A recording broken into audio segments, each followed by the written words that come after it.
You can get sent home for failing assessments in flight attendant training. People get sent home for failing. It's real. It happens.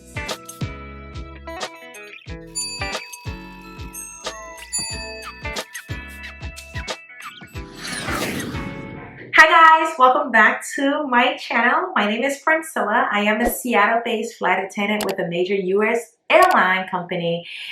And welcome to my next location. In today's video, I will be sharing with you guys some of my flight attendant training study tips, some of the things you can do to be successful when you go for flight attendant training, in the sense that you passing your assessments or being able to understand the content you're studying and just be successful in general. I do plan on giving you guys another video that would focus strictly on some of the things you can do overall when it comes to being successful at training. But today's video will specifically focus on the study tips in terms of studying and passing your tests and passing your practicals and stuff like that. As I've always said, I am here for that new flight attendant. I am here for that flight attendant or aspiring flight attendant who probably just got their training date assigned and are waiting to get started. I'm also here for that person who's currently in training, who's still trying to figure stuff out, because it takes a while to figure stuff out. It might be 6 weeks, but it feels like a very long period of time, very long 6 weeks. So let's get into it. So my first study tip when it comes to flight attendant training is do not study ahead. Yes, you heard me correctly. Do not study ahead. When you go, they will tell you, do not study ahead.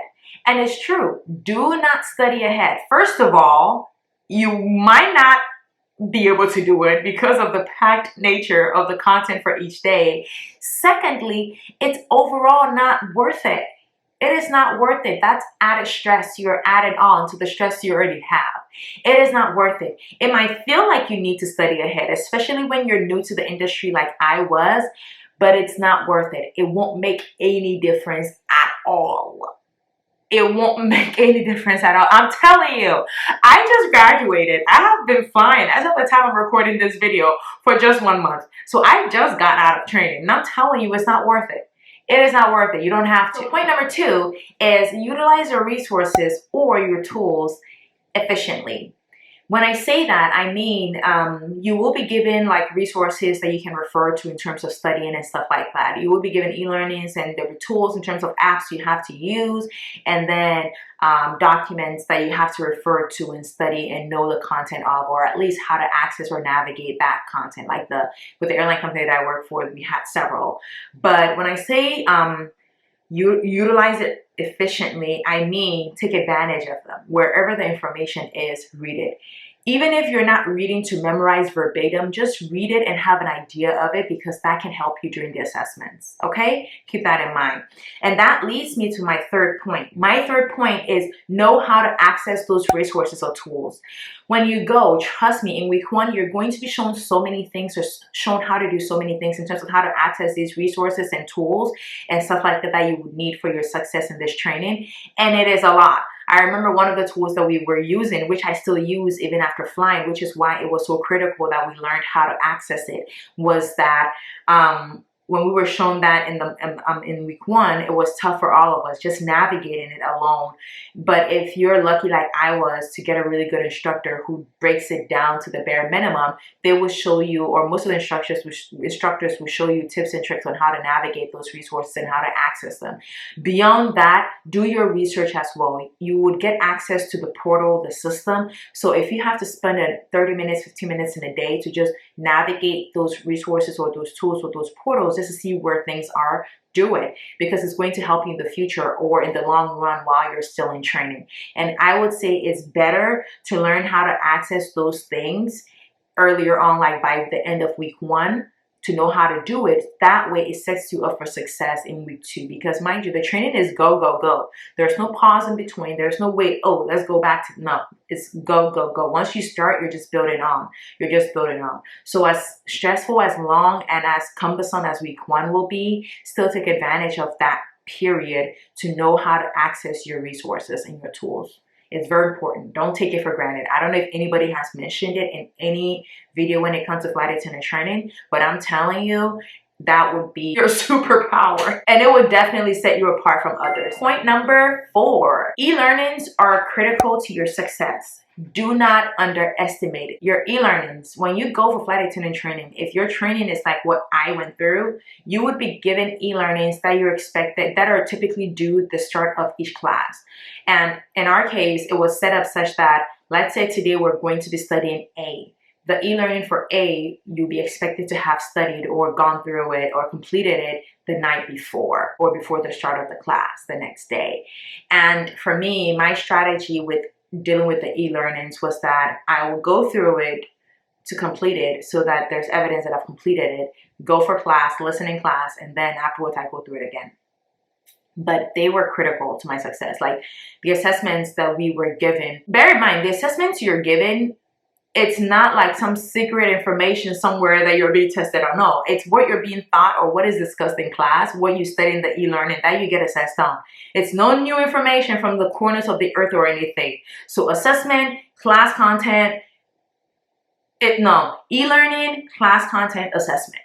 So that's what it is. They're all related in a way. So if you pay attention to the content you're studying, you will be successful. If you don't understand, figure out your learning strategy and work with it, because those assessments are powerful. That's all I gotta say. Point number 5, study tips for flight attendant training is the use of flashcards.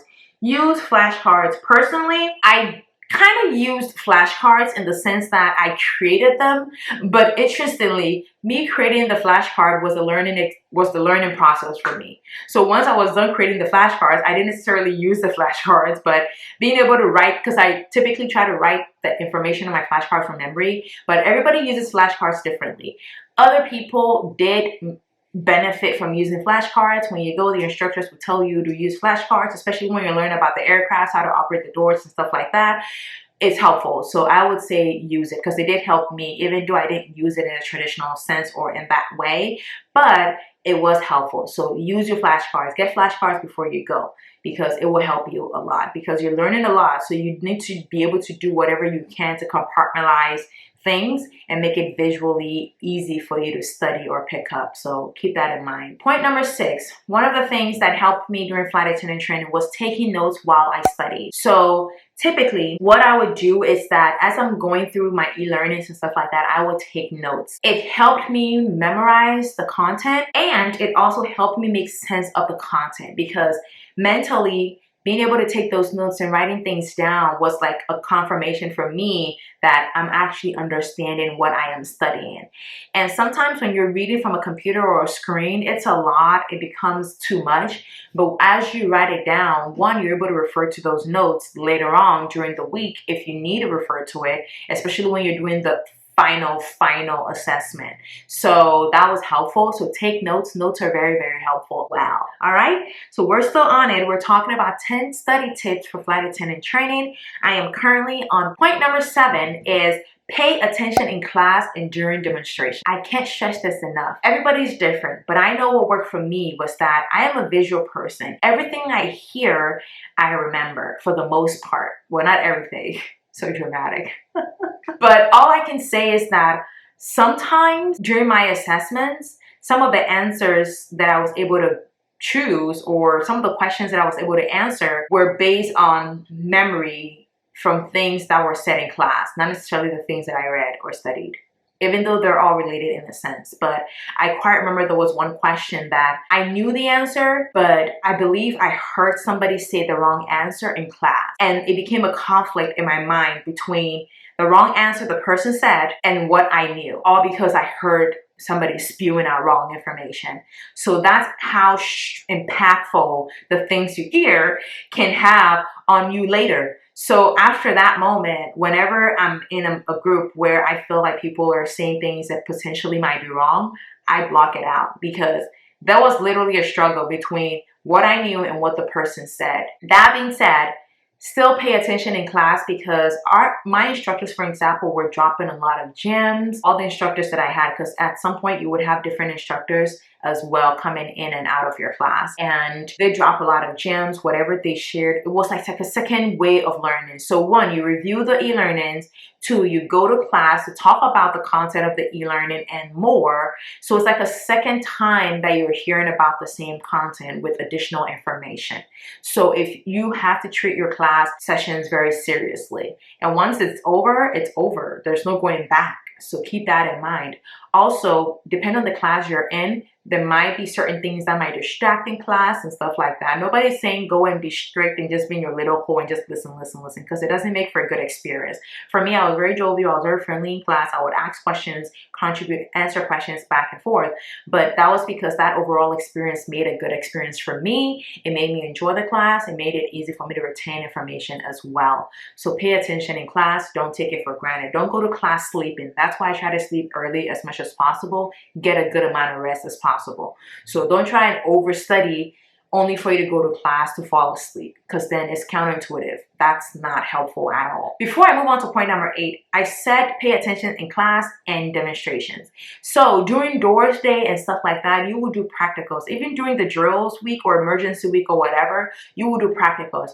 Watch, pay attention to what people are doing. And when I say pay attention to what people are doing, pay attention to the people that are doing it correctly. If you feel that there are certain individuals that tend to do things wrong and that affects your ability to memorize and do things correctly, don't watch them. Don't distract other people, but detach when that's happening. But pay attention to the demonstrations or the practicals that are done correctly, because it helps you visualize the process and it helps you be successful. Study tips to make you successful during flight attendant training. Point number 8 is review your e-learnings at least 2 times. My example, personally, when I did my e-learnings the first time, first of all, I didn't understand. I mean, I understood the content, but it was new. There was no context to the content. So it was more so me just going through it and just covering my bases and reading about the content. Secondly, I go to class and I hear about the content plus additional information. After that class ends, I go back to my e-learnings and I review them.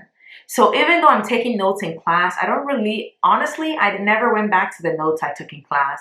I just took it down because, remember, I said in the other points that I mentioned before this one that as I write things down, it helps me understand and memorize it better. So I never went back to the notes that I took in class. However, I did go back to the notes that I took while I was studying my e-learnings the second time.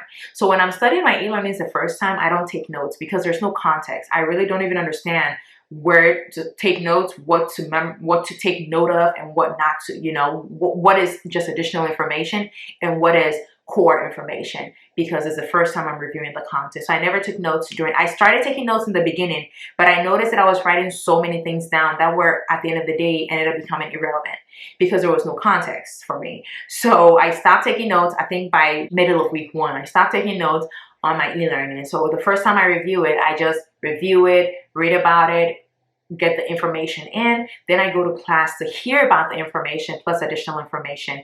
Then after class, I go over the e-learning again. This time around, I take my time to pay attention because after class, now I know what is relevant and what is additional information. So when I'm going over my e-learnings a second time, I know what's important, what I need to take note of, and what I just need to know for the sake of knowing.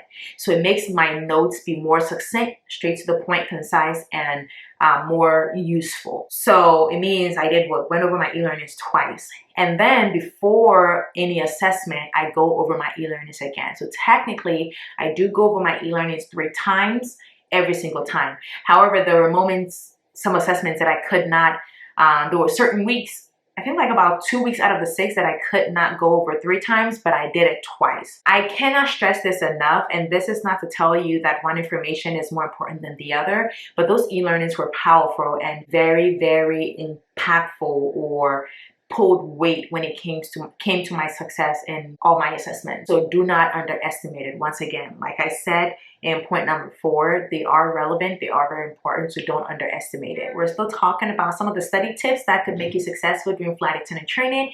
And point number 9 is ask questions. I asked questions in class, not because I wanted to know it all or just ask questions for asking questions' sake. It was because I wanted to understand, and I understood the value of being in class, and I understood the time that I had in class, and I understood the fact that I might be extremely tired by the time I get to my hotel room. and I might not be able to study this content again. So I have to make sure the first time I'm hearing about it, or in this case, the second time I'm hearing about it because I studied my e-learnings the night before, I am understanding whatever is being shared. So keep that in mind. If you don't understand anything, ask questions. No question is a dumb question. No question is a dumb question. Whether it's during the demonstrations when you're working on the doors, or during drills, or in class when you're talking about content, ask questions. Whatever you don't understand, ask it in the moment and get an answer. Even if you can't ask it right away, write it down and make sure you talk to an instructor about it to get the answer you're looking for. Because like I said, the interactions you're having are all going to impact you when it comes to writing those assessments. And sometimes you might not get time to go back to certain things. So in the moment, it's better to get the response or the answer you're looking for so you can move on from there. But ask questions. Don't let anybody intimidate you. Don't let anybody's feelings stop you from asking questions. I'm not saying go out there and be rude, but one thing I will say is you will be in class with so many people, and not everybody will be on the level or where you are. Sometimes there are people, everybody is in class for different reasons. Some people want to rush through the class so they can go home and do whatever it is they want to do, or go back to the hotel to do whatever it is that they want to do. Some people might not value the class time. I value the class time, and if I have a question, I'm asking the question. So don't let anybody intimidate you, because I know there were moments during, at least in my class, where even when it came to the door operations and going through the motions of the practicals and stuff like that, people will want to rush through it because we're tired and we've had long days. Mind you, the day is already long. The day is already far spent. But I will not sacrifice my ability to understand whatever it is that I'm doing simply because somebody wants to go home early. We're not doing that, because if I fail, I get sent home, not them. So at the end of the day, if you feel you need to practice on something and that opportunity is there to practice,